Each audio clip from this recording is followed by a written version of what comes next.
Hnev a frustrácia brzdia učenie. Hrozby a karhanie umožnia deťom viniť rodiča za následky.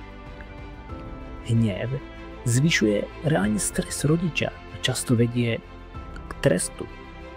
A čo je zaujímavé, hnev učí deti reagovať hnevom. V čom vidím ja ten rozdiel, ak reagujem empátiou? Empátia reálne sťažuje deťom zvaliť vinu na rodiča. To znamená, učia sa niesť dôsledky. Empátia, keby sme povedali, že otvára srdce aj myseľ pre učenie. Empatia uvoľní stres a zníži potrebu trestať. Empatia učí deti reagovať súcitom, odpustením a hľadaním riešenia.